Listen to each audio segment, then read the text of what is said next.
only on 9. A group of local teenagers at a leadership meeting say they were traumatized when they thought a member had been kidnapped. I completely believed it. When you have 6 state troopers screaming in your face telling you this girl's been taken. But tonight, we found out it was all a drill gone terribly wrong. The teenagers say for about a half an hour, they were led to believe that their friend had been taken. Good evening, I'm Greg Wormuth. And I'm Martha Sagowski. It all happened while the teenagers were in Tallahassee for a camp. Channel 9's Jeff Deal joining us live right now. And Jeff, you spoke with a counselor who was with those girls. She says even she wasn't told it was a drill. Yeah, she had no idea this was going to happen, and this is part of a program that's been going on around the country for about 80 years. In the brochure we found online, it describes it as inspirational, educational, life-changing, and fun.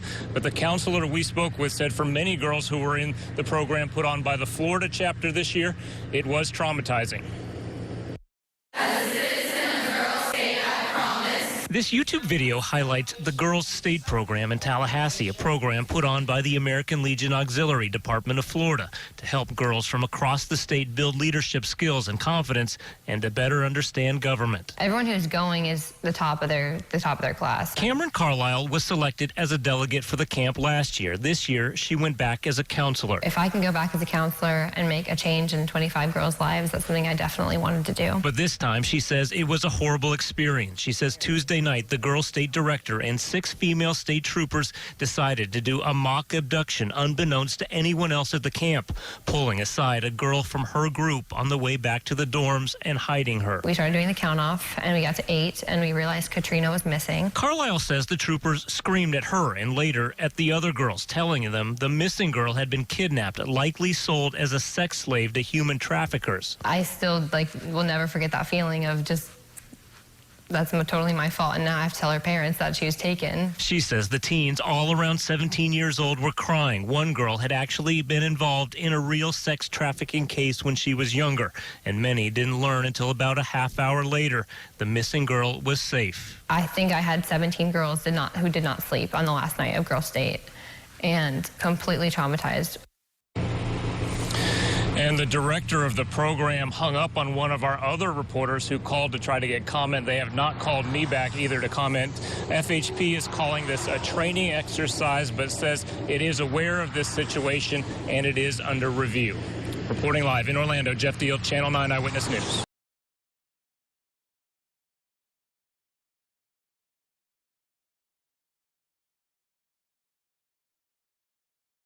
Kids horrified after cops hold mock child sex trafficking drill, without saying it's a drill. By Jack Burns, June 16, 2017.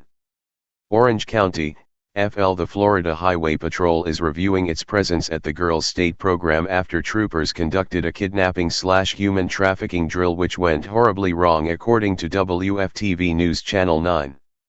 The girls' program is attended by some of best and brightest high schoolers Florida has to offer. Everyone who's going is at the top of their class, Cameron Carlisle said, describing the high-quality candidates who attend the elite leadership camp. But no amount of education could have prepared the girls for what happened on the last night of their training. The girls' state director along with 6 Florida state troopers, all female, pulled an attendee aside and told her she would be participating in a kidnapping drill, one which highlighted the real-world problem of sex trafficking. Under the cover of secrecy, the volunteer named Katrina was taken to a safe place. Thereafter, roll call was taken with the remaining girls. Carlisle, who volunteered this year to be a camp counselor, said when the count-off got to number 8, we realized Katrina was missing. Soon the state troopers began screaming, she'd been kidnapped, and blamed several girls for her abduction.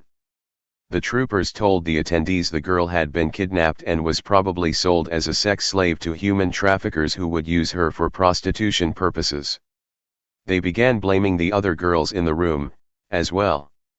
I'll never forget that feeling of just that it's totally my fault and now I'll have to tell her parents she'd been taken, Carlisle said, speaking of the experience.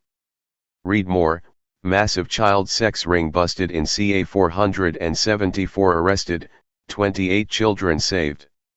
It wasn't until about a half hour later, amid tears and paralyzing fears from attendees, that the girls learned their fellow camper was unharmed. Carlisle said she had 17 girls who simply did not sleep that night, traumatized by the training experience gone horribly wrong. One girl in the program had been involved in a real human sex trafficking incident when she was younger and was emotionally shaken. While the subject of sex trafficking is a very serious one which should not be taken lightly, it's safe to say the FL state troopers may not have put enough forethought and planning into the exercise. The fact that one attendee had been sex trafficked is proof enough the troopers had not potentially considered all the scenarios. Any serious attempt to help teens prepare for the potential of being exploited sexually, must include how pedophiles seek to become authority figures, so they can use those positions to take advantage of children. Merely tormenting girls by hosting a fake kidnapping does absolutely nothing to prepare them later in life for any real scenarios. Terry Miller of Stop Educator Sexual Abuse Misconduct and Exploitation is considered a leading expert on educator sex predation.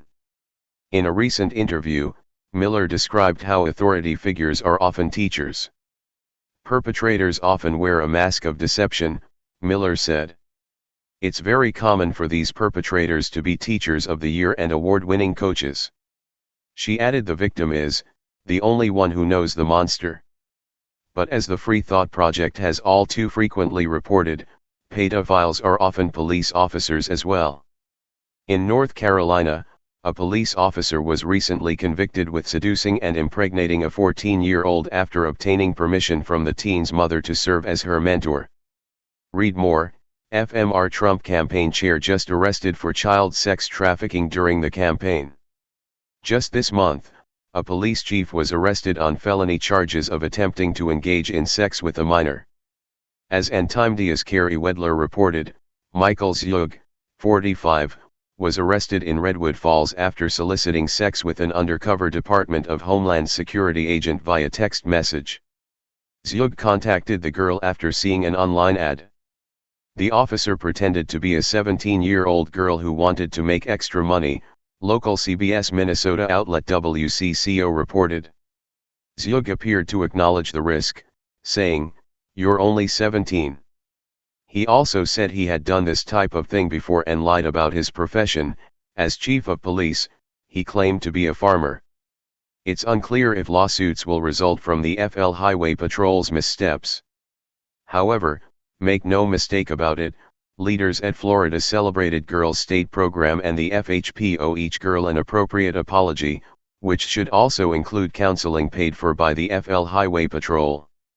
After all, whether they want to admit it or not, they're now guilty of abusing children in their care, precisely what pedophiles do when given positions of authorities.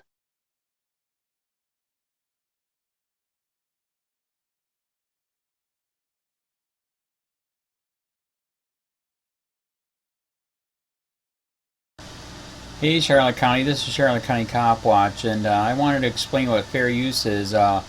You can use pieces of news articles if you're doing it for news reporting, you have commentary, and you're doing it for education purposes. So that's what fair use is, as you can see right here. Another reason why I wanted to make this video is to let you know I have just joined with Patreon. A nice thing with Patreon, I make no money on YouTube. They took the money away years ago, and so this is another way to give, and it's a nice thing too because you can give monthly. You can give $1, $5, $10, whatever. I do 4 to 5 hours a day on trying to wake the sheeple up on how corrupt it is and different ways that you can fight the corruption. So Patreon is a way that you can do it, and then of course the old way is still there. Donate to Charlotte County COPWATCH with PayPal or credit card. So keep that in mind. 4 to 5 hours a day. I make no money, but the corruption happened to me and I'm sick of it, so I'm trying to wake people up. But my wife would love it if if we could get some help out there. There's 47,000 subscribers.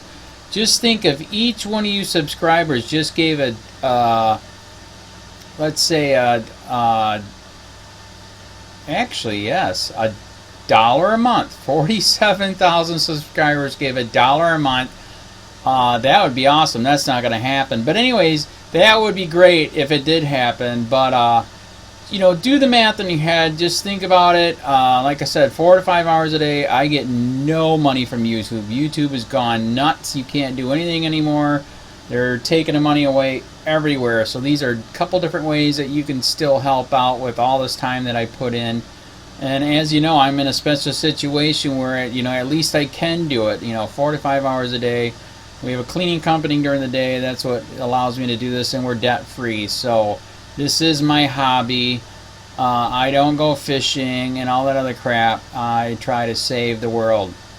So help me out to make the wife happy, man. In fact, if you guys did give $1 a day, and there was 47,000 of you, and you did it, and each of you gave $1, and that was every month, oh my God, yes, I could quit. I could start suing them. Another idea too that we have is, you know, if I got, you know, some funds, we could actually contact everyone that has been ticketed and or arrested and put in jail and start sending them postcards to let them know we're here, and to see if everything went all right, and if it didn't, find out their story. So we could even do more investigations and more lawsuits. Lawsuits take money. So just think about that. You know, 47,000 of you so far right now. You know, $1 a day. I mean, $1 a month on Patreon, or $5 a month Patreon, 10, 20, whatever. Just do the math in your head. Help out. This is a lot of work every single day.